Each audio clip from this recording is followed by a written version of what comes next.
Krishna. Om Namo Bhagavate Vasudevaya. Om Namo Bhagavate Vasudevaya. Om Namo Bhagavate Vasudevaya. Om Jnanatimirandasya Jnanjana Shalakaya Chakshurunmilitam Yena Tasmai Shri Gurave Namaha. Namo Om Vishnupadaya Krishna Presthaya Bhutale Srimate Bhaktivedanta Swaminiti Namine. Namaste Saraswate Deve Gauravani Pracharine Nirvishesha Shunyavadi Paschatya Deshakarine. Jaya Sri Krishna Chaitanya Prabhu Nityananda Sri Advaita Gadadhara Sri Vasadi Gaura Bhakta Vrinda. Hare Krishna Krishna Krishna Hare Hare Hare Rama Rama Rama Hare Hare. Hare Krishna. 8:15 ആണ് പറഞ്ഞത്. അതുകൊണ്ട് 8:15 class ആരംഭിക്കാം. കാരണം ആരെങ്കിലും ചേരാനുണ്ടെങ്കിൽ.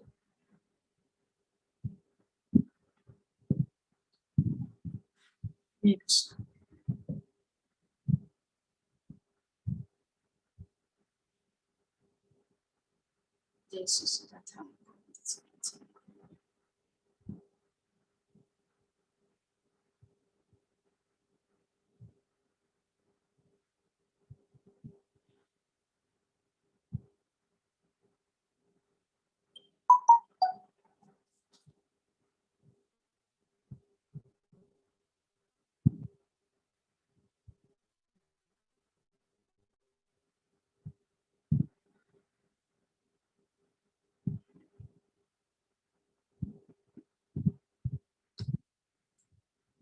ഹരേ കൃഷ്ണ. അപ്പോൾ അധ്യായം 6 ഭാഗം 2 നമ്മൾ ഇന്ന് പഠിക്കുന്നത്. ആദ്യത്തെ ഭാഗത്തിൽ ആരുരുക്ഷു യോഗാരൂഢ എന്ന 2 വിഭാഗക്കാരെ നമ്മൾ പരിചയപ്പെടുകയുണ്ടായി. അഷ്ടാംഗ യോഗം പരിശീലിക്കുകയും അതുവഴി പരമാത്മാവിനെ ഹൃദയത്തിൽ സാക്ഷാത്കരിക്കാൻ പരിശ്രമിക്കുകയും ചെയ്യുന്ന 2 വിഭാഗം. അപ്പോൾ അതിൽ ആരുരുക്ഷു എന്ന് പറഞ്ഞു കഴിഞ്ഞാൽ ആരായിട്ടാണ് പറഞ്ഞത്? ഹരേ കൃഷ്ണ. ആരാണ് പറയുക? ആരുരുക്ഷു എന്ന് പറഞ്ഞു കഴിഞ്ഞാൽ ആരാണ്? ഓർമ്മയുണ്ടോ?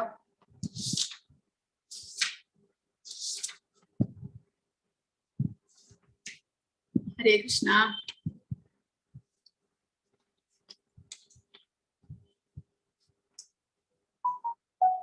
ഹരേ കൃഷ്ണ. അറിഞ്ഞുകൂടാ. ആരും ക്ലാസ് പുസ്തകം പഠിച്ചില്ല എന്ന് തോന്നുന്നു. അപ്പോൾ ആരുരുക്ഷു എന്ന് പറയുന്നയാൾ അഷ്ടാംഗയോഗം പരിശീലിക്കാൻ ആരംഭിക്കുന്ന പ്രാരംഭകനെയാണ് ആരുരുക്ഷു എന്ന് പറയുന്നത്. ആരുരുക്ഷു അദ്ദേഹം കർമ്മം ചെയ്ത് നിഷ്കാമമായിട്ട് കർമ്മം ചെയ്ത് പരിശുദ്ധനായി അഷ്ടാംഗയോഗ പരിശീലനം ചെയ്യുന്ന വ്യക്തിയാണ്. അദ്ദേഹത്തെ ആരുരുക്ഷു എന്നാണ് പറയുന്നത്. അദ്ദേഹം നിഷ്കാമനായിട്ട് കർമ്മം ചെയ്യുന്നു. നിഷ്കാമ കർമ്മം എന്ന് പറയുമ്പോൾ അതിൽ ഭക്തിയുത സേവനങ്ങളെ കുറിച്ച്, ഭഗവാനെ കുറിച്ച് മനസ്സിലാക്കാൻ പരിശ്രമിക്കുന്നു. അതിന് അഷ്ടാംഗ യോഗ പരിശീലനങ്ങൾ ചെയ്യുന്നു, പ്രാണായാമം ചെയ്യുന്നു. ഇതെല്ലാം ചെയ്ത് ഇന്ദ്രിയങ്ങളെയും മനസ്സിനെയും എല്ലാം പരിശുദ്ധമാക്കി അവിടെ ഭഗവാന്റെ ഭക്തിയുത സേവനം ചെയ്ത് ഭഗവാനെ സാക്ഷാത്കരിക്കാൻ പരിശ്രമിക്കുന്ന വ്യക്തിയാണ് അദ്ദേഹം. തുടക്കത്തിൽ അങ്ങനെയുള്ള വ്യക്തിക്ക് കർമ്മം ചെയ്യേണ്ടത് അത്യാവശ്യമാണ് എന്നാണ് ഭഗവാൻ പറയുന്നത്. കാരണം കർമ്മം ചെയ്ത് പരിശുദ്ധനാകണം. പരിശുദ്ധനായി കഴിഞ്ഞാൽ മാത്രമേ, മനസ്സും ഇന്ദ്രിയങ്ങളും പരിശുദ്ധമായി കഴിഞ്ഞാൽ മാത്രമേ അദ്ദേഹത്തിന് തന്റെ ഹൃദയത്തിൽ ഭഗവാനെ ധ്യാനിക്കാനായിട്ട് സാധിക്കുകയുള്ളൂ. ഇല്ല എന്നുണ്ടെങ്കിൽ ഭൗതികമായുള്ളതിൽ എല്ലാം മനസ്സിന് വളരെയധികം ആസക്തി ഉണ്ടാകും, ഇന്ദ്രിയങ്ങൾക്ക് നിയന്ത്രണം ഉണ്ടാകുന്നില്ല. അതുകൊണ്ട് ആരുരുക്ഷു എന്നുള്ള വ്യക്തി കർമ്മം ചെയ്ത് പരിശുദ്ധനാകണം.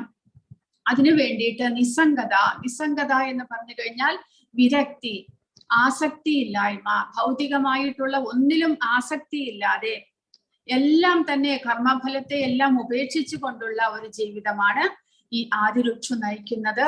അങ്ങനെ നയിച്ച് പിന്നീട് അദ്ദേഹം യോഗാരൂഢ എന്നുള്ള പൊസിഷനിലേക്ക്, എന്നുള്ള ലെവലിലേക്ക് എത്തുന്നു. അതായത് പൂർണ്ണമായിട്ടും ഇന്ദ്രിയങ്ങളും മനസ്സും നിയന്ത്രണ വിധേയമാകുന്നു അദ്ദേഹത്തിന്. അഷ്ടാംഗ യോഗ പരിശീലനവും പ്രാണായാമവും എല്ലാം ചെയ്ത് തന്റെ മനസ്സിനെയും ഇന്ദ്രിയങ്ങളെയും നിയന്ത്രിക്കാൻ സാധിച്ച വ്യക്തിയെയാണ് യോഗാരൂഢൻ എന്ന് പറയുന്നത്. ആ യോഗാരൂഢനായിട്ടുള്ള വ്യക്തി പിന്നീട് ഭഗവാൻ പറയുന്നത് ഏകാന്തമായ സ്ഥലത്ത് പോയിട്ട് വിജനമായ സ്ഥലത്ത് കുശപ്പുല്ല് വിരിച്ച് അതിന് മീതെ മാൻതോല് വിരിച്ച് അദ്ദേഹം ഇരിക്കണം. ആ ഇരിക്കുന്ന പൊസിഷനിലും സാധാരണ നമ്മൾ ഇരിക്കുന്നത് പോലെയല്ല, യോഗാരൂഢനായിട്ട് യോഗ പരിശീലിക്കുന്ന വ്യക്തിയായിട്ട് അദ്ദേഹം ഇരിക്കേണ്ടതാണ്. എന്നിട്ടോ ഹൃദയത്തിൽ ഭഗവാന്റെ ഏത് രൂപത്തെയാണോ അദ്ദേഹത്തിന് ഇഷ്ടമായിട്ടുള്ളത് ആ രൂപത്തെ ധ്യാനിക്കാനായിട്ട് ആരംഭിക്കണം. അപ്പോൾ വിജനമായ സ്ഥലത്ത്, ആൾക്കൂട്ടത്തിന്റെ നടുവിലല്ല, വിജനമായ സ്ഥലത്ത് ആരുടെയും ഡിസ്റ്റർബൻസ് ഇല്ലാതെ അദ്ദേഹം ഏകാന്തനായിക്കൊണ്ട് ഹൃദയത്തിൽ ഭഗവാനെ മാത്രം ധ്യാനിക്കാനായിട്ട് പരിശ്രമിക്കുക. അപ്പോൾ മനസ്സും ഇന്ദ്രിയങ്ങളും പല വഴിക്കും പോകാൻ പരിശ്രമിച്ചാലും എല്ലാം നിയന്ത്രിക്കണം. അപ്പോൾ അങ്ങനെയുള്ള വ്യക്തി, അദ്ദേഹത്തിന്റെ മനസ്സിനെ ഭഗവാൻ വിവരിക്കുന്നത് കാറ്റ് തട്ടാത്ത ഇടത്ത് വെച്ചിരിക്കുന്ന ഒരു വിളക്ക് കത്തിച്ചു വെക്കുകയാണെങ്കിൽ ആ തീനാളം എങ്ങനെ ചാഞ്ചല്യമില്ലാതെ കത്തിക്കൊണ്ടിരിക്കുന്നുവോ അതുപോലെ മനസ്സ് ഏകാഗ്രമാക്കാൻ അങ്ങനെയുള്ള വ്യക്തിക്ക് സാധിക്കുന്നു. കാരണം മനസ്സാണ് ഈ നമ്മുടെ യോഗം പരിശീലിക്കുന്ന ഒരു വ്യക്തിയുടെ പ്രധാന സുഹൃത്തായിട്ട് വരുന്നത്. കാരണം മനസ്സിലാണ് നമ്മൾ ചിന്തിക്കുന്നതും ആഗ്രഹിക്കുന്നതും പല വിധത്തിൽ പ്രവർത്തിക്കാൻ എല്ലാം ആഗ്രഹിക്കുന്നതും. ആ മനസ്സ് അദ്ദേഹത്തിന്റെ സുഹൃത്താണെങ്കിൽ അദ്ദേഹത്തിന് വളരെ ഏകാഗ്രതയോടുകൂടി ഭഗവാനെ ഹൃദയത്തിൽ മനസ്സിൽ ധ്യാനിക്കാൻ സാധിക്കുന്നു. എന്നാൽ മനസ്സ് സുഹൃത്തല്ലെങ്കിൽ ഏകാഗ്രമായിട്ട് മനസ്സിനെ നിയന്ത്രിച്ചുകൊണ്ട് ഭഗവാനെ ധ്യാനിക്കാൻ അദ്ദേഹത്തിന് സാധ്യമല്ല. അതുകൊണ്ട് മനസ്സിന്റെ സഹായത്തോടു കൂടി ആരും ആധ്യാത്മികമായ പരിശീലനങ്ങൾ ചെയ്യുന്ന വ്യക്തികൾ ഓരോരുത്തരും മനസ്സിനെ തന്റെ സുഹൃത്താക്കാനായിട്ട് പരിശ്രമിക്കണം. കാരണം മനസ്സാണ് നമ്മളെ നിയന്ത്രിക്കുന്നത്. ശരീരബോധത്തിലുള്ളപ്പോൾ നിയന്ത്രണം മനസ്സിന്റെ കയ്യിലാണ്. മനസ്സ് എങ്ങനെ ചിന്തിക്കുന്നുവോ അല്ലെങ്കിൽ ഏത് വിധത്തിൽ പോകാൻ ആഗ്രഹിക്കുന്നുവോ അതുപോലെ ബുദ്ധിയെ നിയന്ത്രിക്കുന്നു മനസ്സ്. അതുകൊണ്ട് നമ്മുടെ മനസ്സിൽ അതുപോലെ ആഗ്രഹങ്ങൾ ഉണ്ടാകുമ്പോൾ ശരീരം അതുപോലെ പ്രവർത്തിക്കുന്നു.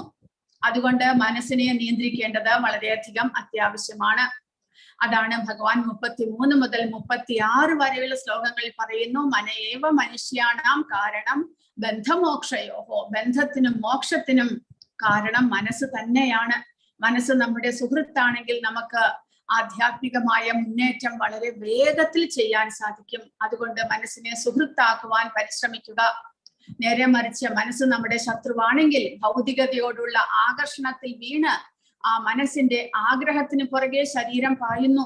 അങ്ങനെ കാമ, ക്രോധ, ലോഭ, മോഹ, മത മാത്സര്യത്തോടു കൂടിയുള്ള ഒരു ജീവിതമായിരിക്കും ആ വ്യക്തി നയിക്കുക.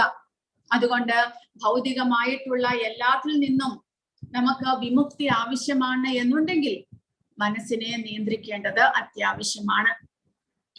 അങ്ങനെ ഭഗവാൻ മനസ്സിനെ നിയന്ത്രിച്ച് ഏകാഗ്രമാക്കി ആ മനസ്സിൽ ഭഗവാനെ ധ്യാനിക്കുന്ന സ്ഥിതിയിലേക്ക് ഉയരേണ്ടതിനെ കുറിച്ച് പറയുമ്പോഴാണ് അർജുനൻ ഇനി അടുത്ത ഘട്ടത്തിൽ പറയുന്നത് മനസ്സിന് നിയന്ത്രിക്കുക അത്ര എളുപ്പമല്ല എന്ന് ഭഗവാൻ അർജുനൻ പറയുകയാണ്.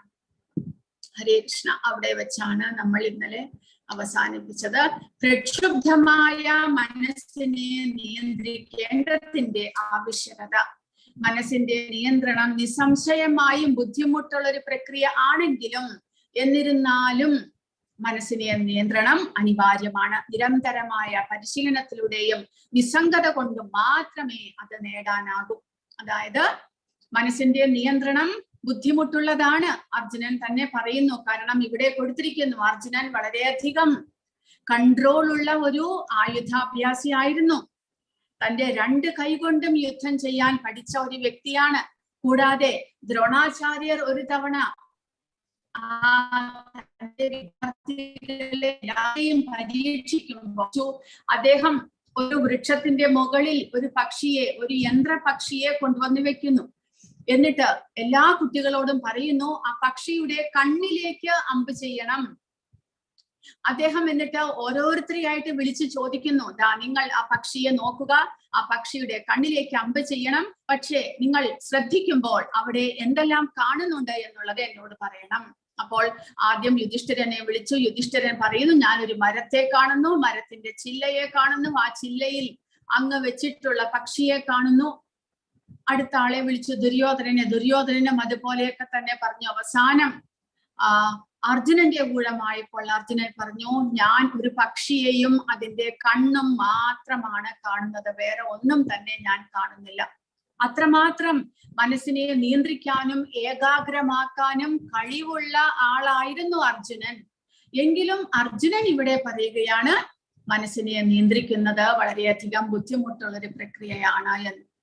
അപ്പോൾ അതാണ് നമ്മൾ മനസ്സിലാക്കേണ്ടത്. ഭഗവാൻ വീണ്ടും വീണ്ടും പറയുന്നത്, കലികാലത്ത് എസ്പെഷ്യലി നമുക്ക് മനസ്സും ഇന്ദ്രിയങ്ങളും നിയന്ത്രണം വളരെയധികം ബുദ്ധിമുട്ടാണ്. പക്ഷെ എങ്കിലും ഭഗവാൻ പറയുന്നു, മനസ്സിന്റെ നിയന്ത്രണമില്ലാതെ ആധ്യാത്മികമായിട്ടുള്ള മുന്നേറ്റം സാധ്യമല്ല. അതെങ്ങനെ സാധിക്കും? നിരന്തരമായ പരിശീലനം, കൂടാതെ ഭൗതികതയോടുള്ള വിരക്തി, ആസക്തി വളർത്തിയെടുക്കരുത്, വിരക്തി വളർത്തിയെടുക്കുക. അതുമൂലം മാത്രമേ നമുക്ക് മനസ്സിനെ നിയന്ത്രിക്കാൻ സാധ്യമാകുകയുള്ളൂ. അപ്പോൾ അങ്ങനെ അർജുനൻ ചെറുപ്പം മുതലേ ഏകാഗ്രതയ്ക്ക് പ്രശസ്തി നേടിയ ആളായതുകൊണ്ടാണ് ഇവിടെ അർജുനൻ സുഭദ്രയല്ല ദ്രൗപദിയെ വിവാഹം കഴിക്കാനും സാധിച്ചത്. പാഞ്ചാല രാജധാനിയിൽ പോയി മുകളിൽ വെച്ചിട്ടുള്ള മത്സ്യത്തിനെ താഴെ കൊടുത്തിട്ടുള്ള കണ്ണാടിയിലൂടെ നോക്കി മുകളിൽ വെച്ചിട്ടുള്ള മത്സ്യത്തിന്റെ കണ്ണിലേക്ക് അമ്പ് ചെയ്യണമായിരുന്നു. അത് അർജുനന് സാധിച്ചത് ആ ഏകാഗ്രമായ പരിശീലനം. ദിവസവും അർജുനൻ രാത്രി ഉറങ്ങാതെ ആയുധാഭ്യാസ പരിശീലനം നടത്തിക്കൊണ്ടിരുന്നു എന്നാണ് പറയുന്നത്. അതുകൊണ്ടാണ് അർജുനനെ ഗുഡാകേശൻ എന്ന് വിളിക്കുന്നത്. നിദ്രയെ ജയിച്ച വ്യക്തിയാണ് അർജുനൻ. അങ്ങനെയുള്ള അർജുനന്റെ ഏകാഗ്രത മൂലം അർജുനന് ഇത് സാധിക്കുന്നു. എങ്കിലും അർജുനൻ പറയുകയാണ്, ഇവിടെ ഇത് കൊടുത്തിരിക്കുന്നത്, അർജുനൻ ഇതുപോലെ രാത്രി സമയത്തും എണീറ്റിരുന്ന് മറ്റുള്ളവരെല്ലാവരും ഉറങ്ങുമ്പോഴും അർജുനൻ ആയുധാഭ്യാസം ചെയ്യുന്ന വ്യക്തിയായിരുന്നു. എന്നിട്ടും അർജുനൻ ഇവിടെ പറയുന്നത്, അർജുന വാച യോയം യോഗസ്ത്വയാ പ്രോക്തഃ സാമ്യേന മധുസൂദന ഏതസ്യാഹം ന പശ്യാമി ചഞ്ചലത്വാത് സ്ഥിതിം സ്ഥിരാം ചഞ്ചലം ഹി മനഃ കൃഷ്ണ പ്രമാധി ബലവദൃഢം തസ്യാഹം നിഗ്രഹം മന്യേ വായോരിവാസു ദുഷ്കരം. അർജുനൻ പറഞ്ഞു, ഹേ മധുസൂദന, അങ്ങ് പറഞ്ഞു തന്ന ഈ യോഗ പദ്ധതി അപ്രായോഗികമെന്നും ചഞ്ചല മനസ്കനായ എനിക്ക് താങ്ങുവതല്ല എന്നും തോന്നുന്നു. അർജുനൻ സ്വയം പറയുകയാണ്, ഞാൻ ചഞ്ചല മനസ്കനാണ്. അതുകൊണ്ടാണ് ഇപ്പോൾ യുദ്ധം ആരംഭിക്കുമ്പോൾ എന്റെ മനസ്സിന് ചാഞ്ചല്യം ഉണ്ടായത്. എന്റെ ബന്ധുമിത്രാദികളെ കണ്ടപ്പോൾ എനിക്ക് അവരോട് യുദ്ധം ചെയ്യാൻ തോന്നാത്തത് ഞാൻ ചഞ്ചല മനസ്കനായത് കൊണ്ടാണ്. അതുകൊണ്ട് ഈ യോഗ പദ്ധതി, ഭഗവാൻ ഇപ്പോൾ പറഞ്ഞു തന്ന അഷ്ടാംഗ യോഗ പദ്ധതി എനിക്ക് പ്രായോഗികമല്ല എന്ന് തോന്നുന്നു. മനസ്സ് ചഞ്ചലമാണ്, പ്രക്ഷുബ്ധമാണ്, വഴങ്ങാത്തതും ബലമേറിയതുമാണ്. കൃഷ്ണ, അതിനെ നിയന്ത്രിക്കാൻ കാറ്റിനെ പിടിച്ചു നിർത്തുന്നതിനേക്കാൾ പ്രയാസമുണ്ട് എന്ന് എനിക്ക് തോന്നുന്നു. അപ്പോൾ കാറ്റിനെ വേണമെങ്കിൽ നമുക്ക് പിടിച്ചു നിർത്താം. അർജുനൻ പറയുന്നു, എനിക്ക് പിടിച്ചു നിർത്താം കാറ്റിനെ, പക്ഷേ മനസ്സിനെ പിടിച്ചു നിർത്താൻ സാധ്യമല്ല. കാരണം മനസ്സ് അത്രമാത്രം ചഞ്ചലമാണ്. നമ്മൾ എത്രമാത്രം മനസ്സിനെ നിയന്ത്രിക്കുവാൻ പരിശ്രമിക്കുന്നുവോ അത്രത്തോളം മനസ്സ് ഭൗതികതയിലേക്ക് വഴുതി പോകുകയാണ് ചെയ്യുന്നത്. കാരണം മനസ്സിൽ പല വിധത്തിലുള്ള ചിന്തകളും ഉണ്ടാകുന്നു. കാരണം നമ്മൾ അനാദികാലം മുതൽക്കേ ഈ ഭൗതിക പ്രപഞ്ചത്തിൽ പലതരത്തിലുള്ള ബന്ധങ്ങളും പലതരത്തിലുള്ള ചിന്തകളും മനസ്സിൽ ഉണ്ടാക്കി വെച്ചിട്ടുണ്ട്. നമ്മൾ ഓരോ ജന്മത്തിലും ഉണ്ടാക്കി വെച്ചിട്ടുള്ള ചിന്തകളെല്ലാം തന്നെ മനസ്സിലുണ്ട്, അത് പോയിട്ടില്ല. അതാണ് മനസ്സ് നമ്മൾ ഓരോ പ്രവൃത്തി ചെയ്യാൻ പോകുമ്പോഴും അതിനോടനുബന്ധിച്ച് നമുക്ക് എന്തെല്ലാമോ ചിന്തകൾ വന്നു ചേരുന്നത്, മനസ്സ് കാൽക്കുലേറ്റ് ചെയ്യുന്നത് അതുമൂലമാണ്. കാരണം ആ സൂക്ഷ്മമായിട്ടുള്ള ശരീരം എല്ലായ്പ്പോഴും ജീവാത്മാവിനെ ഫോളോ ചെയ്യുന്നു, ജീവാത്മാവിനെ അനുഗമിക്കുന്നു ഓരോ ശരീരത്തിലും. അതുകൊണ്ട് ആ മനസ്സിൽ പല ജന്മങ്ങളിലെ ഇംപ്രഷൻസ് എല്ലാം ഉണ്ട് എന്നാണ് പറയുന്നത്. അതുകൊണ്ട് ആ മനസ്സിനെ നമുക്ക് പെട്ടെന്നൊന്നും നിയന്ത്രിക്കുവാൻ സാധ്യമല്ല. പക്ഷേ ഭഗവാൻ പറയുന്നത് എന്താണ്? അസംശയം മഹാബാഹോ മനോ നിർത്തിഗ്രഹം ചലം അഭ്യാസേന തു കൗന്ദേയ വൈരാഗ്യേണ ച ഗൃഹ്യതേ. ഭഗവാൻ പറയുന്നു, മഹാബാഹുവായ കുന്തിപുത്ര, അസ്ഥിരമായ മനസ്സിനെ അടക്കുക എന്നത് തീർച്ചയായും ദുഷ്കരമാണ്. എന്നാൽ യുക്തമായ പരിശീലനം കൊണ്ടും നിസ്സംഗത കൊണ്ടും അത് സാധിക്കാവുന്നതാണ്. അഭ്യാസേന തു വൈരാഗ്യേണ. അഭ്യാസേന നിരന്തരമായിട്ടുള്ള പരിശീലനം.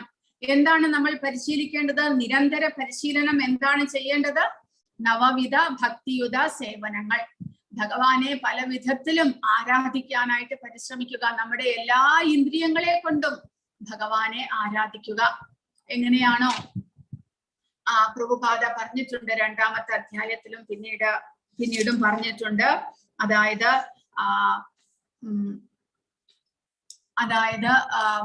രാജാവിനെ, ഹരേ കൃഷ്ണ, ഞാൻ നിമിഷം,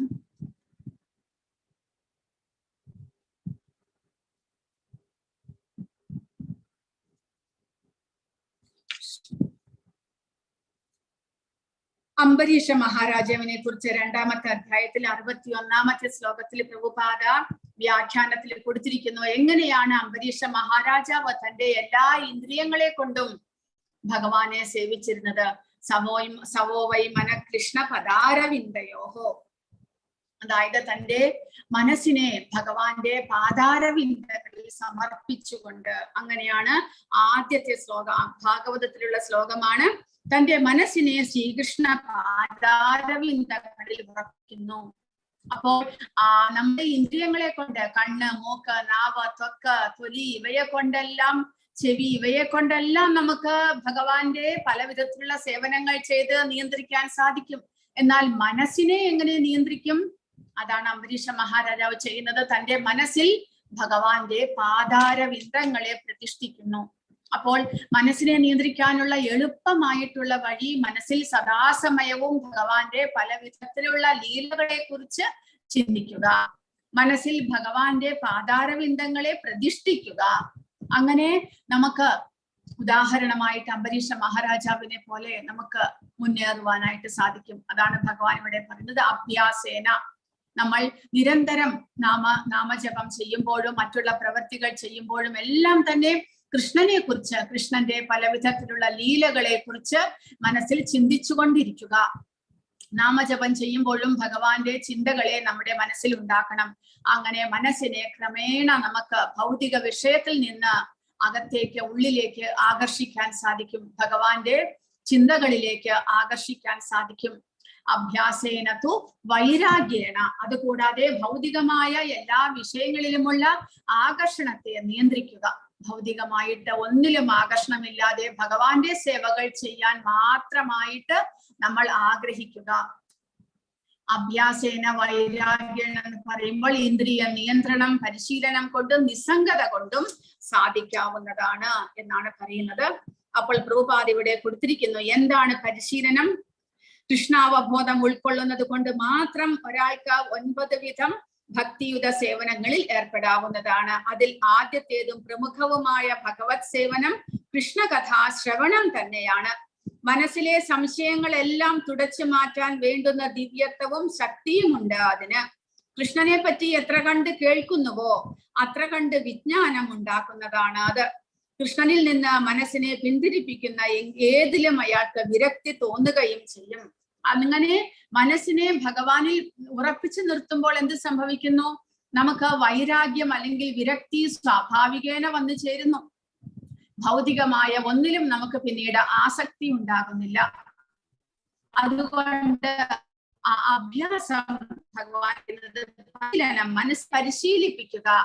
ഭഗവാനെ കുറിച്ച് കേൾക്കുവാനും ഭഗവാന്റെ ചിന്തകളിൽ മുഴുകിയിരിക്കുവാനും പരിശീലിപ്പിക്കുക. അങ്ങനെയുള്ള യുക്തമായ പരിശീലനം കൊണ്ട് നമുക്ക് വളരെ പെട്ടെന്ന് തന്നെ മനസ്സിനെ നിയന്ത്രിക്കാൻ സാധിക്കും. ഇവിടെ കൊടുത്തിരിക്കുന്നു, ഒന്ന് പ്രഹ്ലാദ കുമാരൻ സദാസമയവും ഭഗവാനെ കുറിച്ച് ചിന്തിച്ച് പരിശീലനം നേടിയിരുന്നു. അതുപോലെ ഹനുമാൻ തന്റെ ഹൃദയത്തിൽ ശ്രീരാമചന്ദ്രനെയും സീതാദേവിയെയും ലവകുശന്മാർക്ക് കാണിച്ചു കൊടുക്കുന്നു. കാരണം നിരന്തരം ഭഗവാന്റെ സ്മരണയിൽ ഇരുന്നു കൊണ്ട് അദ്ദേഹത്തിന്റെ ഹൃദയത്തിൽ, മനസ്സിൽ വേറെ ആരുമല്ല ഭഗവാൻ സ്ഥിരപ്രതിഷ്ഠ നേടിയിരിക്കുന്നു.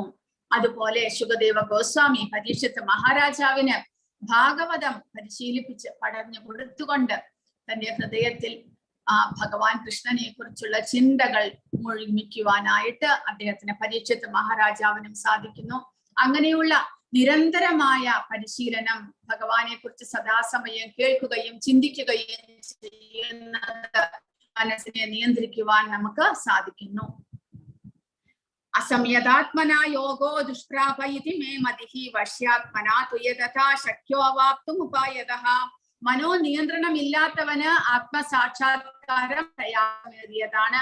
മനസ്സിനെ കീഴടക്കി വീണ്ടും വിധത്തിൽ ശ്രമിക്കുന്നവനാകട്ടെ അതിൽ വിജയം നിശ്ചയമാണ് താനും. അപ്പോൾ മനസ്സിനെ നിയന്ത്രിച്ചില്ല എന്നുണ്ടെങ്കിൽ ഒരിക്കലും ആധ്യാത്മികമായിട്ടുള്ള പുരോഗതി അല്ലെങ്കിൽ ലക്ഷ്യപ്രാപ്തി നമുക്ക് നേടുവാൻ സാധ്യമല്ല. അപ്പോൾ പ്രത്യേകിച്ച് അഷ്ടാംഗ യോഗി എന്ന് പറയുന്നത് അദ്ദേഹം മനസ്സിനെ നിയന്ത്രിച്ചാൽ മാത്രമേ മനസ്സിൽ ഭഗവാന്റെ രൂപത്തെ പ്രതിഷ്ഠിക്കാൻ സാധിക്കുകയുള്ളൂ, ധ്യാനത്തിലൂടെ മുന്നേറുവാൻ സാധിക്കുകയുള്ളൂ. ഇല്ല എന്നുണ്ടെങ്കിൽ അദ്ദേഹത്തിന് മനസ്സ് നിയന്ത്രണ വിധേയമല്ലെങ്കിൽ തന്റെ ലക്ഷ്യപ്രാപ്തി ഉണ്ടാകുന്നതല്ല എന്നാണ് പറയുന്നത്. അതിനുള്ള വളരെ എളുപ്പത്തിലുള്ള ഉപായമാണ് നാമസങ്കീർത്തനത്തിലൂടെ സദാസമയവും ഭഗവാനെ കുറിച്ച് ചിന്തിക്കുകയും നാമസങ്കീർത്തനവും ചെയ്യുന്നത്. വളരെ എളുപ്പത്തിൽ ഭഗവാന്റെ ഭക്തിയുടെ സേവനത്തിലൂടെ മനസ്സിനെ നിയന്ത്രിക്കാൻ സാധിക്കുമെന്ന് ചൈതന്യ മഹാപ്രഭു പറഞ്ഞു തന്നിരിക്കുന്നത്. ഭൗതിക സുഖങ്ങളിൽ മനസ്സ് മുഴുകിയിരിക്കുമ്പോൾ യോഗാനുഷ്ഠാനത്തിൽ യത്നിക്കുന്നത് മുകളിൽ വെള്ളമൊഴിച്ചുകൊണ്ട് ചുവട്ടിൽ തീ കൊളുത്തുവാൻ പാടുപെടുന്നത് പോലെയാണ്.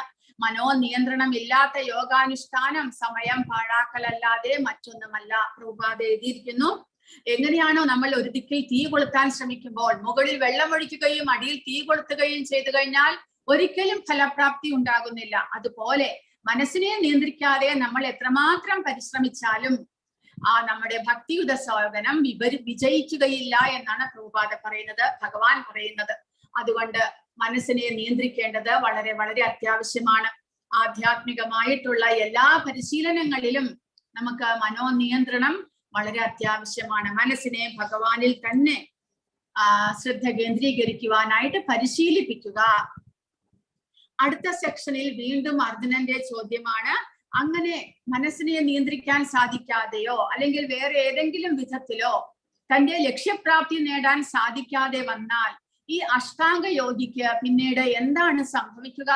അദ്ദേഹം ഭഗവാന്റെ പരമപദം പോകാൻ സാധിക്കാതെയും കൂടാതെ ലക്ഷ്യപ്രാപ്തിക്ക് എത്താൻ സാധിക്കാതെയും വഴിതെറ്റി പോകുകയോ അല്ലെങ്കിൽ അധപ്പതിക്കുകയോ എന്തെങ്കിലും ചെയ്തു പോയാൽ അദ്ദേഹത്തിന്റെ അടുത്ത ജന്മം എങ്ങനെയായിരിക്കും എന്നാണ് അർജുനന്റെ ചോദ്യം. വിജയിക്കാത്ത യോഗിയുടെ ലക്ഷ്യസ്ഥാനം, വിജയിക്കാത്ത അതീന്ദ്രിയവാദികൾ ഇവയിൽ ഏതെങ്കിലും ഒന്ന് നേടുന്നു, സ്വർഗീയ ആസ്വാദനത്തിലേക്ക് ചെന്നെത്തുന്നു. തുടർന്ന് ഒരു കുലീന ജന്മം അവർ അല്പം പുരോഗമിച്ചവരാണെങ്കിൽ, അല്ലെങ്കിൽ ബുദ്ധിമാനായ അതീന്ദ്രിയവാദികളുടെ കുടുംബത്തിൽ ജനനം, അത് അവർക്ക് ഉടനടി കൂടുതൽ പരിശീലനം നൽകുന്നു, അവർ കൂടുതൽ പുരോഗമിച്ചവരാണെങ്കിൽ. അപ്പോൾ ചിലർ അല്പം മാത്രം ഭക്തിയുടെ സേവനങ്ങൾ ചെയ്ത് അഷ്ടാംഗ യോഗ പരിശീലനത്തിലൂടെ മുന്നേറിയവരായിരിക്കും, ചിലർ വളരെയധികം ധ്യാനം വരെ എത്തിയവരും ഉണ്ടായിരിക്കാം. അപ്പോൾ അങ്ങനെയുള്ള രണ്ട് വിധത്തിലുള്ള അഷ്ടാംഗ യോഗികൾ, പക്ഷേ എങ്കിലും ലക്ഷ്യപ്രാപ്തി നേടാൻ സാധിക്കാത്തവർ, അങ്ങനെയുള്ള രണ്ട് വിധത്തിലുള്ള അഷ്ടാംഗ യോഗികൾക്കും എന്ത് സംഭവിക്കും എന്ന് വീണ്ടും ഭഗവാൻ പറയുകയാണ്. 37, 38, 39 ശ്ലോകങ്ങളിലൂടെ ഭഗവാൻ പറയുന്നു. അർജുനന്റെ ചോദ്യം, അർജുന ഉവാച അയതിഹി ശ്രദ്ധയോ ഭേദോ യോഗാ ചലിതമാനസഃ അപ്രാപ്യ യോഗ സംസിദ്ധിം കാംഗതിം കൃഷ്ണ ഗച്ഛതി. അലയോ കൃഷ്ണ, വിജയം പ്രാപിക്കാത്ത അതീന്ദ്രിയ ജ്ഞാനിയുടെ ഗതിയെന്ത്?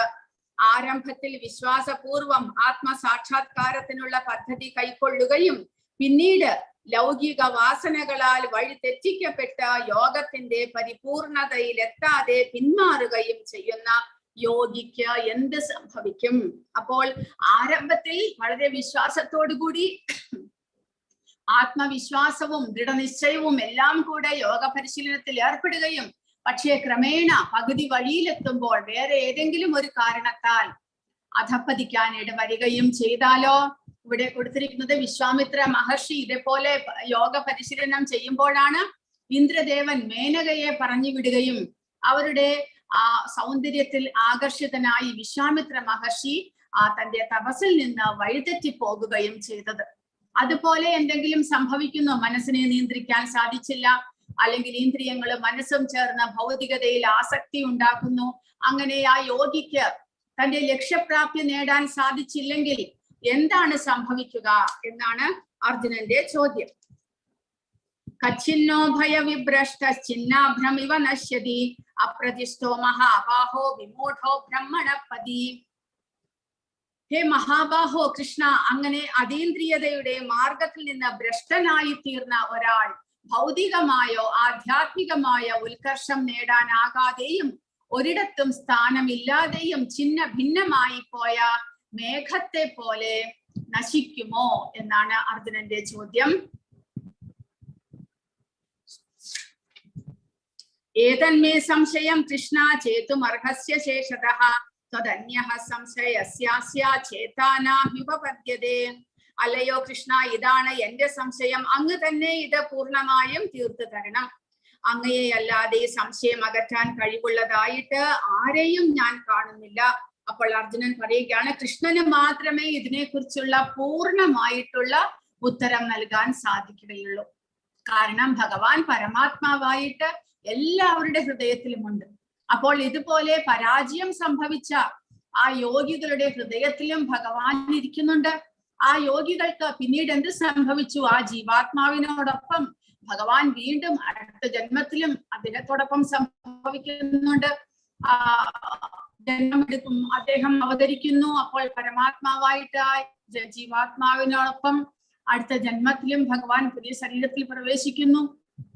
അപ്പോൾ അങ്ങനെ വരുമ്പോൾ ഭഗവാന് അറിവില്ലാത്തതായിട്ട് ഒന്നും തന്നെയില്ല. ഭൂതം, ഭാവി, വർത്തമാനം എല്ലാ ജീവാത്മാക്കളുടെയും ഭഗവാൻ അറിവുണ്ട്. അതുകൊണ്ട് അർജുനൻ ചോദിക്കുന്നു, ഭഗവാന് അറിവില്ലാത്തതായിട്ടൊന്നുമില്ല, അതുകൊണ്ട് അദ്ദേഹത്തിന് മാത്രമേ തന്റെ സംശയത്തെ തീർത്തു തരാൻ കഴിയുകയുള്ളൂ എന്നാണ് അർജുനൻ പറയുന്നത്. കൃഷ്ണനോട് സദൃശനായോ കൃഷ്ണനേക്കാൾ ഉന്നതനായോ ആരുമില്ല. അതുകൊണ്ട് അദ്ദേഹത്തിന്റെ വിധി അന്തിമവും എല്ലാ സംശയങ്ങൾക്കുമുള്ള സമ്പൂർണ്ണ ഉത്തരവുമാണ്. എന്തുകൊണ്ടെന്നാൽ അദ്ദേഹത്തിന് ഭൂത, ഭാവി, വർത്തമാനങ്ങളെല്ലാം പൂർണ്ണമായിട്ടും അറിയാം. അതുകൊണ്ട് അദ്ദേഹം കൂടാതെ എല്ലാ ജീവികളുടെയും കർമ്മങ്ങളെ കുറിച്ചും ഭഗവാൻ അറിവുള്ളതാണ്. അദ്ദേഹത്തിന് മാത്രമേ സംശയം അകറ്റാൻ സാധിക്കുകയുള്ളൂ എന്ന് അർജുനൻ പറയുന്നു. അപ്പോൾ ഭഗവാൻ പറയുകയാണ്, ശ്രീ ഭഗവാൻ ഉവാച പാർത്ഥ നൈവേഹനാമുത്ര വിനാശസ്തസ്യ വിദ്യതേ നഹി കല്യാണ കൃത് കശ്ചിത് ദുർഗതിം താതഗച്ഛതി. ഭഗവാൻ പറയുന്നു, പാർത്ഥ, മംഗളകരങ്ങളായ കർമ്മങ്ങളിൽ ഏർപ്പെട്ടുകൊണ്ടിരിക്കുന്ന ആധ്യാത്മിക ജ്ഞാനിക്ക് ഈ ലോകത്തിലാകട്ടെ ആത്മീയ ലോകത്തിലാകട്ടെ നാശമില്ല. നന്മ ചെയ്യുന്നവന് ഒരിക്കലും ദുർഗതി സംഭവിക്കാൻ വയ്യ എന്ന് ഭഗവാൻ പറയുന്നു. അപ്പോൾ നന്മ ചെയ്യുക, അതായത് തന്റെ ധർമ്മത്തെ പരിപാലിക്കുകയാണ് ഇങ്ങനെയുള്ള അഷ്ടാംഗയോഗി ചെയ്യുന്നത്. കാരണം ഓരോ ജീവാത്മാവിന്റെയും കർത്തവ്യമാണ് ഭഗവാനെ സേവിക്കുക എന്നുള്ളത്. അതാണ് ആ യോഗി ചെയ്യാൻ പരിശ്രമിക്കുന്നത്. അങ്ങനെ പരിശ്രമിച്ച് ഭഗവാനെ പ്രാപിക്കാൻ ശ്രമിക്കുകയാണ് ആ അഷ്ടാംഗയോഗി ചെയ്യുന്നത്. പക്ഷെ എങ്ങനെയോ പകുതി വഴിയിൽ എത്തുമ്പോൾ അദ്ദേഹത്തിന് തന്റെ ലക്ഷ്യപ്രാപ്തി നേടാൻ സാധിക്കാതെ അധപ്പതിക്കുന്നു. അപ്പോൾ അതുകൊണ്ട് ഭഗവാൻ പറയുന്നു, മംഗളകരമായ കാര്യമാണ് അങ്ങനെയുള്ള യോഗികൾ ചെയ്യുന്നത്. അങ്ങനെയുള്ളവർക്ക് ഒരിക്കലും ദുർഗതി വരാൻ സാധ്യമേ ഇല്ല എന്നാണ് ഭഗവാൻ പറയുന്നത്.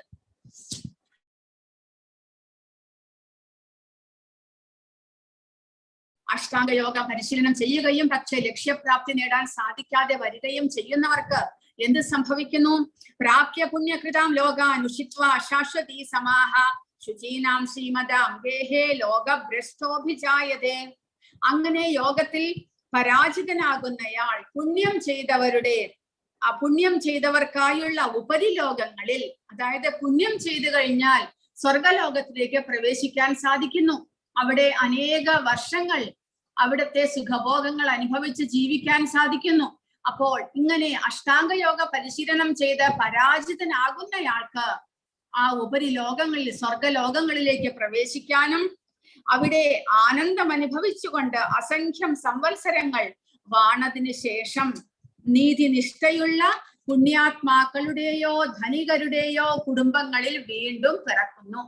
അപ്പോൾ അങ്ങനെ അനേക വർഷങ്ങൾ താൻ ചെയ്ത പുണ്യകർമ്മത്തിന്റെ ഫലം അനുഭവിച്ചുകൊണ്ട് സ്വർഗലോകത്തിൽ വാഴുകയും അതിനുശേഷം നീതിനിഷ്ഠയുള്ള, അതായത് സാത്വികമായിട്ടുള്ള സ്വഭാവങ്ങൾ പരിശീലിക്കുന്നവരുടെ കുടുംബത്തിൽ ജനിച്ച് അവരുടെ അങ്ങനെയുള്ള നല്ല ബ്രാഹ്മണരുടെയോ ക്ഷത്രിയരുടെയോ കുടുംബങ്ങളിൽ ജനിച്ച് അവർക്ക് തന്റെ ആധ്യാത്മിക പ്രക്രിയയെ വീണ്ടും പരിശീലിക്കാൻ ആരംഭിക്കാൻ സാധിക്കും എന്നാണ് ഭഗവാൻ പറയുന്നത്. അഥവാ യോഗിനാമേവ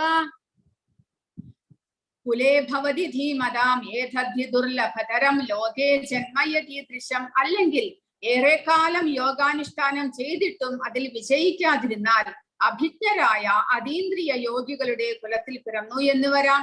തീർച്ചയായും ഈ ലോകത്തിൽ അത്തരമൊരു ജന്മം സുദുർലഭമാണ്. നല്ല കുടുംബങ്ങളിൽ പുണ്യപൂർണമായ ജനനം ജീവിതത്തിന്റെ ആദ്യഘട്ടത്തിൽ ദൈവീക ബോധത്തെ പുനരുജ്ജീവിപ്പിക്കുന്നു. സ്വാഭാവികമായും യോഗ തത്വങ്ങളിലേക്ക് ആകർഷിക്കപ്പെടുന്നു. അപ്പോൾ ഇങ്ങനെയുള്ള ഭഗവാൻ പറയുന്നത് ശ്രേഷ്ഠമായ കുടുംബത്തിൽ ജന്മമെടുക്കാൻ സാധിക്കും. അങ്ങനെയുള്ള ശ്രേഷ്ഠമായ കുടുംബത്തിൽ ജന്മമെടുക്കാൻ സാധിച്ചു കഴിഞ്ഞാൽ എന്താണ് ഗുണം? ചെറുപ്പത്തിലെ തന്നെ ആധ്യാത്മിക കാര്യങ്ങളിൽ പരിശീലനം ലഭിക്കുന്നു. കാരണം ആ കുടുംബങ്ങളിലുള്ളവർ സത്വഗുണത്തിലുള്ളവരായിരിക്കും. അവരും ഭഗവാന്റെ ഭക്തിയുടെ സേവനത്തിൽ പരിശീലനം ചെയ്യുന്നവരായിരിക്കും. ഭഗവാന്റെ നാമജപം ചെയ്യുകയും പൂജാതി കാര്യങ്ങൾ ചെയ്യുകയും ചെയ്യുന്നവരായിരിക്കും. അതുകൊണ്ട് അവർക്ക് വളരെ ചെറുപ്പത്തിലെ തന്നെ ആധ്യാത്മിക കാര്യങ്ങളിൽ പരിശീലനം ലഭിക്കുന്നു. അങ്ങനെ തനിക്ക് മുഴുമിപ്പിക്കാൻ സാധിക്കാത്ത ഭക്തിയുടെ സേവനത്തെ അടുത്ത ജന്മത്തിൽ തനിക്ക് കണ്ടിന്യൂ ചെയ്യാൻ സാധിക്കും എന്നാണ് ഭഗവാൻ പറയുന്നത്. അല്ല എന്നുണ്ടെങ്കിലോ അതീന്ദ്രിയ പരിശീലിക്കുന്നവരുടെ കുടുംബത്തിൽ തന്നെ ജനിക്കാൻ സാധിക്കും. പക്ഷെ അങ്ങനെയുള്ളത് വളരെ ദുർലഭമായിട്ടുള്ള ജന്മമായിരിക്കും. തത്രതം ബുദ്ധി സംയോഗം ലഭതേ പൗർവദേഹികം യതതേ ച തതോ ഭൂയഃ സംസിദ്ധാ കുരു നന്ദന. അങ്ങനെ വീണ്ടും പിറക്കുമ്പോൾ യോഗിക്ക് മുൻ ജന്മത്തിലെ ദിവ്യ അവബോധം തിരിച്ചു കിട്ടുന്നു. ആധ്യാത്മികമായി പൂർണ്ണ വിജയം നേടാൻ വേണ്ടി അയാൾ പ്രയത്നം തുടരുന്നു. അങ്ങനെ വീണ്ടും ഒരു ജന്മം ലഭിക്കുമ്പോൾ എന്ത് സംഭവിക്കുന്നു? മുൻ ജന്മത്തിൽ ചെയ്തിട്ടുള്ള പരിശീലനത്തെ കുറിച്ചെല്ലാം അതിന്റെ കണ്ടിന്യൂവേഷൻ ചെയ്യാനുള്ള ആഗ്രഹം ഉണ്ടാകുന്നു. അത് തനിക്ക് ആ ഭക്തിയുടെ സേവനത്തിലേക്ക് ആകർഷണം ഉണ്ടാകുന്നു. അപ്പോൾ അങ്ങനെ അതീന്ദ്രിയവാദികളുടെ കുലത്തിൽ ജനിക്കുക. പ്രഭുപാദർ ഒരു എക്സാമ്പിൾ ആണ്. അദ്ദേഹം പറഞ്ഞിട്ടുണ്ട്, അദ്ദേഹത്തിന്റെ ബയോഗ്രഫിയിൽ അദ്ദേഹം വളരെ ചെറുപ്പത്തിലെ തന്നെ അദ്ദേഹത്തിന് ഭക്തിയുടെ സേവനത്തിന് തന്റെ പിതാവിൽ നിന്ന് പരിശീലനം ലഭിച്ചിരുന്നു. 5 വയസ്സുള്ള പ്രഭുപാദ 5 വയസ്സുള്ളപ്പോൾ തന്നെ ഭഗവാന്റെ രഥയാത്രക്കെല്ലാം നേതൃത്വം നൽകിയിരുന്നു. തനിക്ക് ഒരു കൊച്ചു രഥമുണ്ടാക്കി അതിൽ ഭഗവാനെ വെച്ചുകൊണ്ട് അദ്ദേഹം ആ തെരുവുകളിലൂടെ എല്ലാം രഥയാത്ര നടത്തിയിരുന്നു. അതെല്ലാം വളരെ ദുർലഭമായിട്ട് ലഭിക്കുന്ന ജന്മമാണ്. ഭഗവാന്റെ അനുഗ്രഹം മൂലം, മുൻ ജന്മത്തിലെ പരിശീലനം മൂലം ഇങ്ങനെ അതീന്ദ്രിയവാദികളുടെ കുലത്തിൽ ജനിക്കുക എന്നുള്ളത് വളരെ ദുർലഭതരമാണ് എന്ന് പറയുന്നു. പക്ഷെ എങ്കിലും ഇതുപോലെ മുൻ ജന്മത്തിൽ മുഴുമിപ്പിക്കാൻ സാധിക്കാത്ത ആധ്യാത്മിക പരിശീലനങ്ങൾ മുഴുമിപ്പിക്കാൻ വേണ്ടിയിട്ട് അടുത്ത ഒരു ശ്രേഷ്ഠമായ ജന്മം ഭഗവാൻ തീർച്ചയായിട്ടും തരികയാണ് ചെയ്യുന്നത്. മുൻ ജന്മത്തിലെ അതീന്ദ്രിയ അവബോധം പുനരുജ്ജീവിപ്പിക്കുന്നതിന് കിട്ടുന്ന നല്ല ജനനത്തിന് ഉദാഹരണമാണ് ഒരു വിശിഷ്ട ബ്രാഹ്മണ കുലത്തിൽ തന്റെ 3ാം ജന്മമെടുത്ത ഭരത മഹാരാജാവ്. അദ്ദേഹം ലോക ചക്രവർത്തിയായിരുന്നു. അദ്ദേഹത്തിന്റെ വാഴ്ചയ്ക്ക് ശേഷമാണ് ഈ ഭൂമി ദേവന്മാരാൽ ഭാരതവർഷം എന്ന് വിളിക്കപ്പെട്ടത്. അതിനു മുൻപ് ഇളാവൃത വർഷം എന്നായിരുന്നു പേര്. ഈ ചക്രവർത്തി യൗവനത്തിൽ തന്നെ ആത്മജ്ഞാനാർത്ഥിയായി ഭരണത്തിൽ നിന്ന് വിരമിച്ചു. പക്ഷെ അദ്ദേഹത്തിന് അതിൽ വിജയിക്കാൻ കഴിഞ്ഞില്ല. അടുത്ത ജന്മത്തിൽ അദ്ദേഹം ഒരു ഉത്തമ ബ്രാഹ്മണ കുടുംബത്തിലാണ് പിറന്നത്. അവിടെ എപ്പോഴും ജനങ്ങളിൽ നിന്ന് അകന്നും ഒന്നും സംസാരിക്കാതെയും ജീവിച്ചു പോന്ന അദ്ദേഹത്തിന് ജഡഭരതൻ എന്ന പേര് കിട്ടി.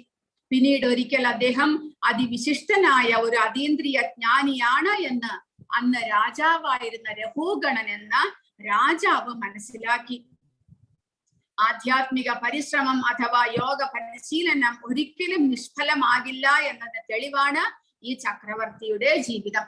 അപ്പോൾ ഭരത മഹാരാജാവ് ഇതുപോലെ തന്നെ ആധ്യാത്മിക പരിശീലനത്തിനായിക്കൊണ്ട് തന്റെ രാജ്യത്തെ ഉപേക്ഷിച്ച് ഒരു ചക്രവർത്തിയായിരുന്നു അദ്ദേഹം, ഭാരതത്തിലെ ചക്രവർത്തിയായിരുന്നു. എങ്കിലും രാജ്യഭാരം ഉപേക്ഷിച്ച് അദ്ദേഹം ആശ്രമ ജീവിതത്തിലേക്ക് മടങ്ങുന്നു. കാരണം അവിടെ വെച്ച് ഭഗവാന്റെ സേവകൾ ചെയ്യാനായിട്ട് അദ്ദേഹം ആരംഭിക്കുകയാണ് ചെയ്യുന്നത്.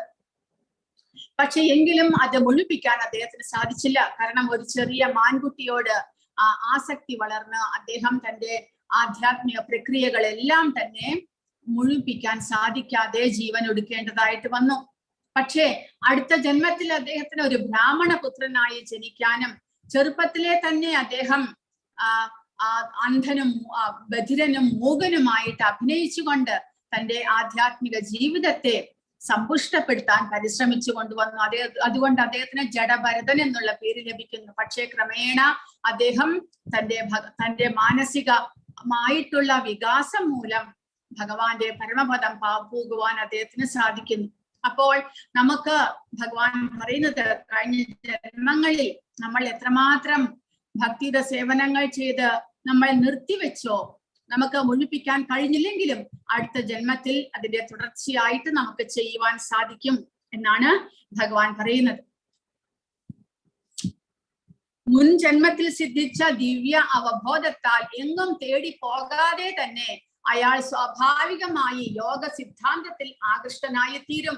ജിജ്ഞാസുവായ ആ യോഗി ആചാരനിഷ്ഠങ്ങളായ ധർമ്മശാസ്ത്ര പ്രമാണങ്ങൾക്ക് അതീതനാണ്. അപ്പോൾ അങ്ങനെ ഇസ്കോണിലെ എല്ലാം കുട്ടികൾ, അതുപോലെ പറയുന്നു ഇസ്കോണിലെ ഭക്തന്മാരുടെ കുട്ടികൾ അതുപോലെ തന്നെ ചെറുപ്പത്തിലെ തന്നെ അവർക്ക് അച്ഛനമ്മമാരിൽ നിന്ന് പരിശീലനം ലഭിക്കുന്നു. അത് മാത്രം കൂടാതെ അവർക്കും സ്വാഭാവികമായിട്ട് കൃഷ്ണാവബോധത്തിൽ ആകർഷണം ഉണ്ടാകുകയും അവർ ഭഗവാന്റെ സേവനത്തിൽ മുഴുകുകയും ചെയ്യുന്നു. അങ്ങനെ സ്വാഭാവികമായി തന്നെ അവരുടെ ഉള്ളിൽ ഭഗവാനോടുള്ള ആ ഭക്തിയുടെ സേവനത്തോടുള്ള ആകർഷണം ഉണ്ടാകുന്നു. അത് കഴിഞ്ഞ ജന്മത്തിന്റെ തുടർച്ചയായിട്ട് സംഭവിക്കുന്നതാണ് എന്ന് നമ്മൾ മനസ്സിലാക്കണം. സർവകൽമഷങ്ങളും നീങ്ങി തുടർന്ന് മുന്നോട്ട് പോകാൻ ആത്മാർത്ഥമായി യത്നിച്ചു കൊണ്ടിരിക്കുന്ന യോഗിക്ക് അനേക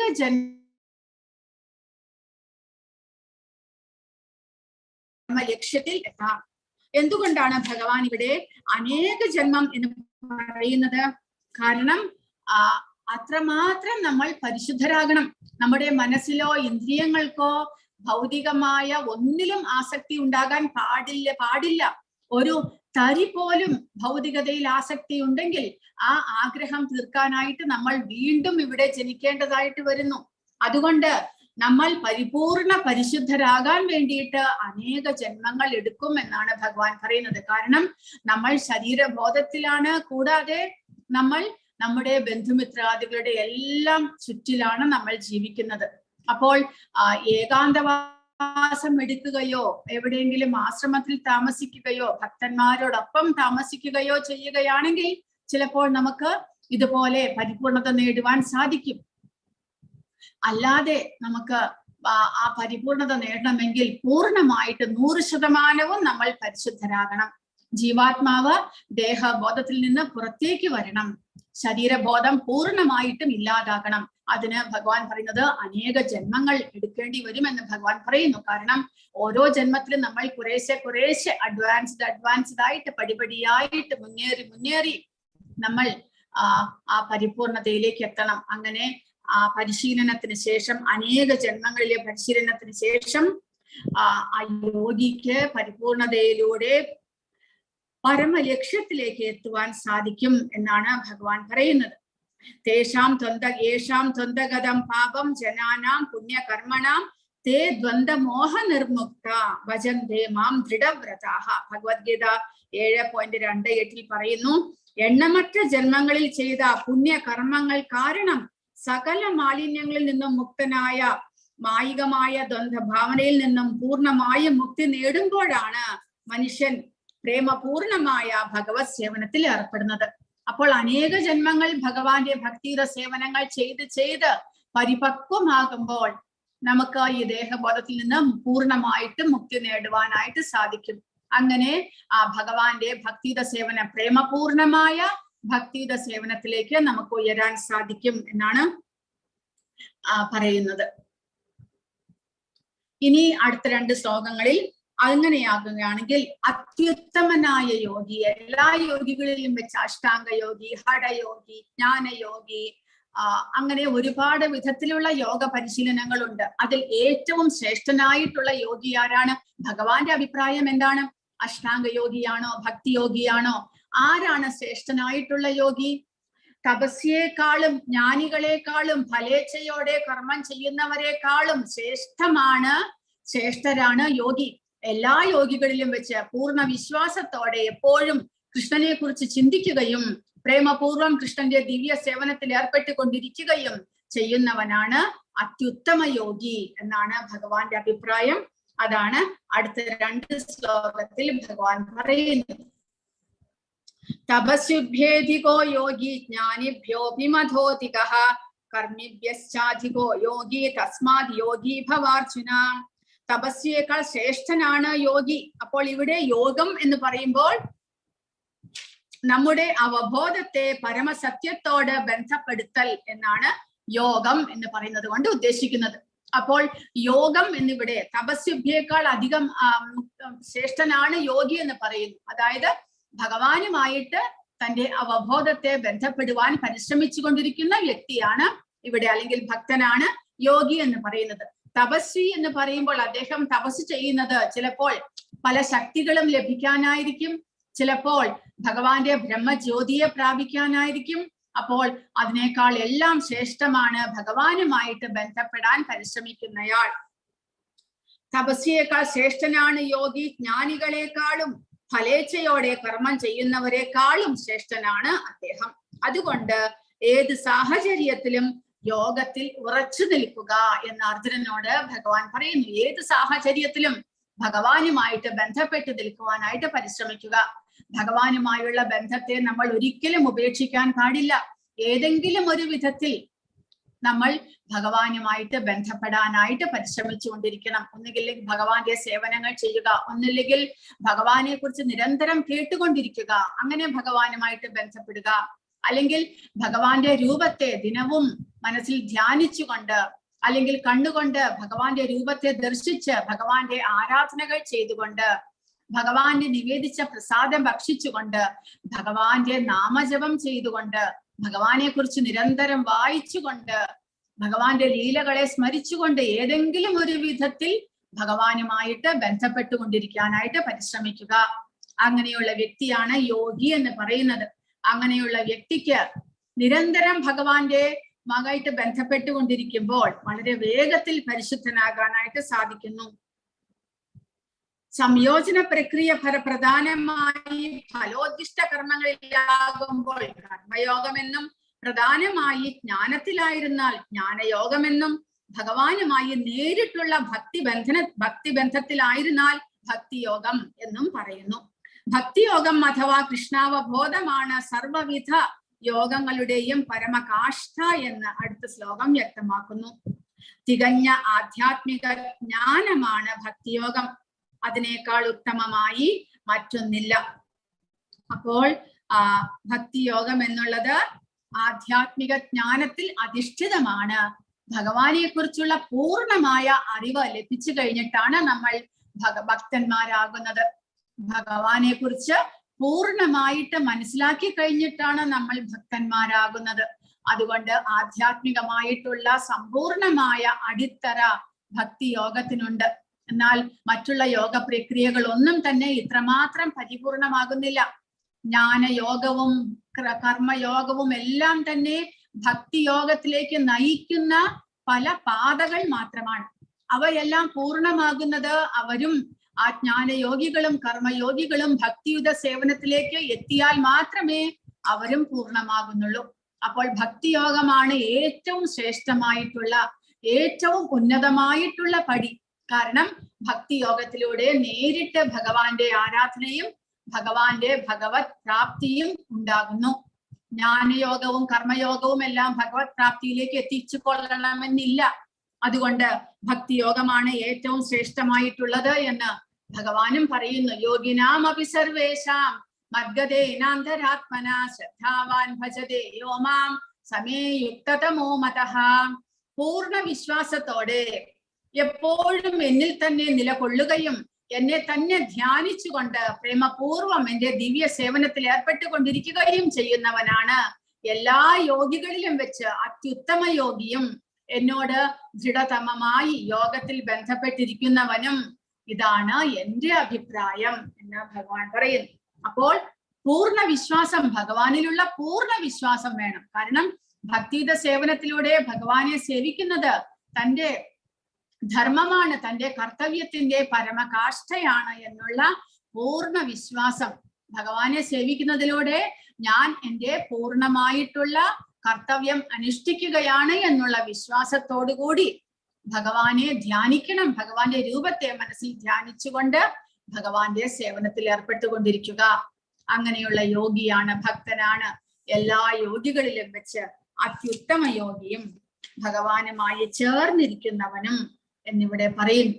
അപ്പോൾ ഈ ശ്ലോകത്തിൽ ഭജതേ എന്ന വാക്കുണ്ട്. ഭജതേ എന്ന് പറയുമ്പോൾ ഭഗവാന്റെ ഭക്തിയുത സേവനത്തെയാണ് ഉദ്ദേശിക്കുന്നത്, ഭജതേ എന്നുള്ള വാക്ക്. അപ്പോൾ ഈ പിക്ചറിൽ കാണുന്നത് രൂപഗോസ്വാമിയാണ്. രൂപഗോസ്വാമി പരിശുദ്ധ ഭക്തനായിരുന്നു, ചൈതന്യ മഹാപ്രഭുവിന്റെ ശിഷ്യനായിരുന്നു. അദ്ദേഹമാണ് ഭക്തിയുടെ സേവനം എങ്ങനെയെല്ലാം അനുഷ്ഠിക്കണം, എന്തെല്ലാം നിയമങ്ങളും നിബന്ധനകളും ഉണ്ട്, ഇതെല്ലാം തന്നെ എഴുതി വെച്ചിരിക്കുന്നത് രൂപഗോസ്വാമിയാണ്. അദ്ദേഹത്തിന്റെ പുസ്തകങ്ങളാണ് ലെവൽ 3 നമ്മൾ പഠിക്കുന്നത്. ഭക്തിയെക്കുറിച്ച്, ഭക്തിയുടെ സേവനം എങ്ങനെ നമ്മൾ അനുഷ്ഠിക്കണം, എന്തിനെയാണ് ഭക്തി എന്ന് പറയുന്നത്, ഭക്തിയുടെ സേവനത്തിൽ എന്തെല്ലാം നിയമങ്ങളും നിബന്ധനകളും അനുഷ്ഠിക്കാനുണ്ട്, എല്ലാം തന്നെ രൂപഗോസ്വാമിയുടെ ഗ്രന്ഥങ്ങളിൽ അദ്ദേഹം കുറിച്ചിരിക്കുന്നു. അദ്ദേഹം പരിശുദ്ധ ഭക്തനായിരുന്നു. അപ്പോൾ അദ്ദേഹത്തിന്റെ സഹോദരനായിരുന്നു സനാതന ഗോസ്വാമി. ഒരു ദിവസം രൂപഗോസ്വാമിക്ക് തന്റെ ജ്യേഷ്ഠന് ഒരു സദ്യ കൊടുക്കണം എന്നുള്ള ആഗ്രഹം ഉണ്ടായി. അദ്ദേഹം ഉച്ചയ്ക്ക് ഊണിന് സനാതന ഗോസ്വാമിയെ വിളിക്കുന്നു. എന്നിട്ട് പല വിധത്തിലുള്ള ആഹാരങ്ങൾ ഉണ്ടാക്കിയിട്ട് ഭഗവാനെ നിവേദിച്ച് സനാതന ഗോസ്വാമിക്ക് വേണ്ടിയിട്ട് അദ്ദേഹം ഉണ്ടാക്കി നിവേദിച്ച് വെക്കുന്നു. അപ്പോൾ അദ്ദേഹത്തിന് ഒരു ആഗ്രഹമുണ്ടായി. സനാതന ഗോസ്വാമിക്ക് തന്റെ ജ്യേഷ്ഠൻ വളരെ കാലത്തിന് ശേഷം തന്നോടൊപ്പം ഊണ് കഴിക്കാൻ വരികയാണ്. അദ്ദേഹത്തിന് ഒരു ഖീർ ഉണ്ടാക്കിയിട്ട്, അതായത് പാൽപായസം ഉണ്ടാക്കി കൊടുത്താലോ എന്നുള്ള ആഗ്രഹം ഉണ്ടായി. പക്ഷേ അദ്ദേഹത്തിന്റെ കയ്യിൽ പാലുണ്ടായിരുന്നില്ല. അപ്പോൾ എന്താണ് ചെയ്യുക? ഒരു ആഗ്രഹം മാത്രം, അത്രമാത്രമേ ഉള്ളൂ. അപ്പോൾ അദ്ദേഹം അത് വിചാരിച്ചുകൊണ്ട് അദ്ദേഹം തന്റെ രചനകളിൽ മുഴുകിയിരിക്കാൻ സനാതന ഗോസ്വാമിയെ വരാൻ കാത്തിരിക്കുകയാണ്. അപ്പോഴാണ് അവിടുത്തെ ഒരു ഗോപിക, ഒരു ഗോപാല പെൺകുട്ടി അവിടേക്ക് ഒരു മൊന്തയിൽ നിറച്ച പാലുമായിട്ട് വരുന്നത്. ആ കുട്ടി രൂപഗോസ്വാമിയോട് ചോദിച്ചു, എന്റെ അമ്മ ഞങ്ങളുടെ വീട്ടിൽ പശു പ്രസവിച്ചു, ആദ്യമായിട്ട് എടുക്കുന്ന പാലാണ്, എന്റെ അമ്മ അങ്ങേക്ക് കൊടുത്തയക്കാൻ പറഞ്ഞു എന്ന് പറഞ്ഞുകൊണ്ട് വരുന്നു. ഇതിൽ അങ്ങേക്ക് ഞാൻ വേണമെങ്കിൽ അങ്ങയെ സഹായിക്കാം, പായസം ഉണ്ടാക്കിയിട്ട് ഭഗവാനെ നേടിക്കാനായിട്ട് എന്ന് വരെ ആ കുട്ടി പറയുന്നു. അപ്പൊ രൂപഗോസ്വാമിക്ക് മനസ്സിലായില്ല. അദ്ദേഹം സന്തോഷത്തോടു കൂടി അദ്ദേഹം മനസ്സിൽ ആഗ്രഹിച്ചതാണ്, തനിക്ക് കുറച്ച് പാൽ ലഭിക്കുകയാണെങ്കിൽ തന്റെ ജ്യേഷ്ഠന് വേണ്ടിയിട്ട് പാൽപായസം ഉണ്ടാക്കി വെക്കാമായിരുന്നു എന്ന്. അപ്പോൾ ഭഗവാന്റെ ഇച്ഛപ്രകാരം ഒരു കുട്ടി ഇതാ പാലും കൊണ്ടുവരുന്നു. വളരെ സന്തോഷമായി അദ്ദേഹത്തിന് ഭഗവാൻ കൊടുത്തയച്ചതാണ് എന്ന് തോന്നി അദ്ദേഹം സമ്മതിക്കുന്നു. അങ്ങനെ ആ പെൺകുട്ടി അദ്ദേഹത്തിന് വേണ്ടിയിട്ട് അവിടെ പാൽപായസം ഉണ്ടാക്കി വെച്ചിട്ട് പോകുന്നു. കുറച്ച് സമയം കഴിഞ്ഞപ്പോൾ അദ്ദേഹത്തിന്റെ ജ്യേഷ്ഠനും ഭക്തനുമായിട്ടുള്ള സനാതന ഗോസ്വാമി എവിടേക്ക് വരുന്നു. രൂപഗോസ്വാമി അദ്ദേഹം പ്രിപ്പയർ ചെയ്ത് വെച്ചിട്ടുള്ള ആഹാരങ്ങളെല്ലാം വിളമ്പി കൊടുക്കുന്നു.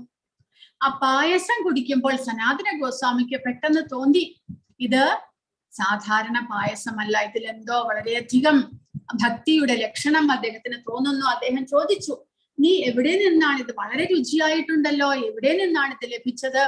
ആരാണ് ഉണ്ടാക്കിയത് എന്ന് ചോദിക്കുന്നു. അപ്പോൾ രൂപഗോസ്വാമി കാര്യങ്ങളെല്ലാം പറയുന്നു. സനാതന ഗോസ്വാമി പറഞ്ഞു, നീ എന്തൊരു വിദ്യയാണ്, നിനക്ക് മനസ്സിലായില്ല, നീ രാധാറാണിയെ കൊണ്ട് പണിയെടുപ്പിച്ചോ എന്ന് ചോദിക്കുന്നു.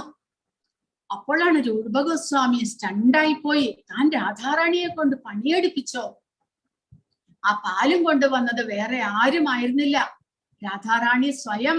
ആ രൂപഗോസ്വാമി ഭഗവാൻ കൃഷ്ണന്റെ ഉത്തമ ഭക്തനായതുകൊണ്ട് ആ ഭക്തന്റെ മനസ്സിലുണ്ടായ ആഗ്രഹത്തെ രാധാറാണി സ്വയം വന്ന് സാധിപ്പിച്ചു കൊടുക്കുന്നു. തന്റെ ഭക്തന്മാർക്ക് വേണ്ടിയിട്ട് രൂപ ഗോസ്വാമിയും സനാതന ഗോസ്വാമിയും സഹോദരന്മാർ മാത്രമല്ല, ചൈതന്യ മഹാപ്രഭുവിന്റെ ശിഷ്യന്മാർ മാത്രമല്ല, ഉത്തമ ഭക്തരുമായിരുന്നു. അതുകൊണ്ട് അവരുടെ ആഗ്രഹത്തെ സാധിപ്പിച്ചു കൊടുക്കാനായിട്ട് രാധാറാണി സ്വയം പാലുമായി വരികയും സ്വയം പായസം ഉണ്ടാക്കി വെക്കുകയും ചെയ്യുന്നു സനാതന ഗോസ്വാമിക്കായിട്ട്. ഇത് കേട്ടതും രൂപ ഗോസ്വാമിക്ക് വളരെയധികം സങ്കടം വരുന്നു. കാരണം താൻ ആ രാധാറാണിയെ കൊണ്ട്, വൃന്ദാവനത്തിന്റെ രാജ്ഞിയായിട്ടുള്ള രാധാറാണിയെ കൊണ്ട് താൻ ഇതുപോലെ തനിക്ക് മനസ്സിലായില്ലല്ലോ, താൻ അവരെ കൊണ്ട് ജോലി എടുപ്പിച്ചല്ലോ, തന്റെ ആഗ്രഹത്തെ സാധിപ്പിക്കാൻ വേണ്ടിയിട്ട്. ജ്യേഷ്ഠന് എങ്ങനെയെങ്കിലും ജ്യേഷ്ഠനെ സന്തോഷിപ്പിക്കണം, ജ്യേഷ്ഠന് നല്ലതായിട്ടുള്ള പ്രസാദം കൊടുക്കണം എന്നുള്ള ആഗ്രഹമായിരുന്നു രൂപഗോസ്വാമിക്ക്. പക്ഷെ അതിന് വേണ്ടിയിട്ട് രാധാറാണി സ്വയം അവിടെ പ്രത്യക്ഷപ്പെടുകയും അവരുടെ കൈയാൽ പ്രസാദം ഉണ്ടാക്കി വെക്കുകയും ചെയ്യുന്നു. അങ്ങനെയുള്ളവരാണ് അത്യുത്തമ യോഗി എന്നാണ്. അങ്ങനെ ഏറ്റവും ശ്രേഷ്ഠമായിട്ട് സദാസമയവും ഭഗവാനുമായിട്ട് ബന്ധപ്പെട്ടുകൊണ്ടിരിക്കുക, അത് ഇങ്ങനെയുള്ള പരിശുദ്ധ ഭക്തന്മാർക്ക് മാത്രമേ സാധിക്കുകയുള്ളൂ. അങ്ങനെയുള്ളവരാണ് പരിശുദ്ധ ഭക്തന്മാർ.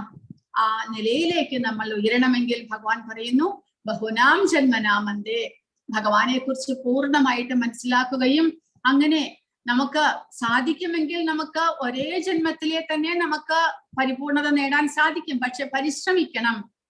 ഏകാന്തമായിട്ട് മറ്റാരുമായിട്ടും ഭക്തന്മാരുമായിട്ട് മാത്രം കോണ്ടാക്ട്, സദാസമയവും ഭഗവാന്റെ ചിന്തയിൽ മുഴുകിയിരിക്കുക. അങ്ങനെയാണെങ്കിൽ തീർച്ചയായിട്ടും നമുക്കും ഭഗവാന്റെ പരമപദം പോകാം. ഇല്ലെങ്കിലും ഭഗവാൻ പറയുന്നു ഭക്തന്മാർ ഒരിക്കലും അധപതിക്കുന്നില്ല. കാരണം അവർക്ക് ഭഗവാന്റെ സംരക്ഷണം എപ്പോഴും ഉണ്ടാകുന്നു. ഈ ജന്മത്തിൽ അല്ലെങ്കിൽ അടുത്ത ജന്മത്തിലേക്കും നമുക്ക് നമ്മുടെ ഭക്തിയുടെ സേവനത്തെ കൊണ്ടുപോകാൻ സാധിക്കും. അടുത്ത ജന്മത്തിലും ക്രമേണ ഭക്തിയുടെ സേവനത്തിലൂടെ ക്രമേണ നമുക്ക് ഭഗവാനിലേക്ക് മുന്നേറാനായിട്ട് സാധിക്കുന്നു. ഒരിക്കലും നശിക്കാത്തതാണ് ഭക്തിയുടെ സേവനം. ഭഗവാന്റെ സംരക്ഷണത്തിൽ എല്ലായ്പ്പോഴും ഇരിക്കുവാനായിട്ട് ഭക്തന് സാധിക്കുന്നു. പക്ഷേ നമ്മുടെ മനസ്സിൽ ഭഗവാനെ പ്രാപിക്കാനുള്ള ഉത്തമമായിട്ടുള്ള ആഗ്രഹം ഉണ്ടാകണം, പരിശുദ്ധമായ ആഗ്രഹം. ഭഗവാനെ സേവിക്കാനുള്ള പരിശുദ്ധമായ ആഗ്രഹം ഉണ്ടാകണം. അങ്ങനെ ഭഗവാനെ കുറിച്ച് സദാസമയവും സ്മരണയോടുകൂടി ഇരിക്കുകയാണെങ്കിൽ നമുക്ക് ആ ഭഗവാന്റെ പരമപദം പോകാനും സാധിക്കുന്നു. അപ്പോൾ പ്രഭുപാദ ഇവിടെ പറഞ്ഞിരിക്കുന്ന ഫലകാംക്ഷ കൂടാതെയുള്ള കർമ്മയോഗത്തിലാണ് തുടക്കം. കർമ്മയോഗിയിൽ ജ്ഞാനവും ത്യാഗനിഷ്ഠയും വളരുന്ന സ്ഥിതിയാണ് ജ്ഞാനയോഗം. ജ്ഞാനയോഗി വിവിധ ശാരീരിക പ്രക്രിയകളാൽ പരമാത്മധ്യാനത്തെ വളർത്തിയെടുക്കുകയും മനസ്സ് പരമാത്മാവിൽ ഉറയ്ക്കുകയും ചെയ്യുമ്പോൾ അതിനെ അഷ്ടാംഗയോഗം എന്ന് പറയുന്നു. അതിനും അപ്പുറം കടന്ന് പരമദിവ്യോത്മ പുരുഷനായ കൃഷ്ണനിൽ എത്തിച്ചേരുന്നതാണ് ഭക്തിയോഗം. വാസ്തവത്തിൽ ഭക്തിയോഗമാണ് ആത്യന്തിക ലക്ഷ്യം. ഭക്തിയോഗത്തിലേക്ക് എത്തിച്ചേരുകയാണ് ശരിയായിട്ടുള്ള യോഗത്തിന്റെ സ്ഥിതി. അപ്പോൾ ഭഗവാനെ മനസ്സിൽ ധ്യാനിക്കണം എന്ന് പറയുമ്പോൾ ഭഗവാന്റെ രൂപത്തെ കുറിച്ച് ഇവിടെ പ്രഭുപാദ കൊടുത്തിരിക്കുന്നു.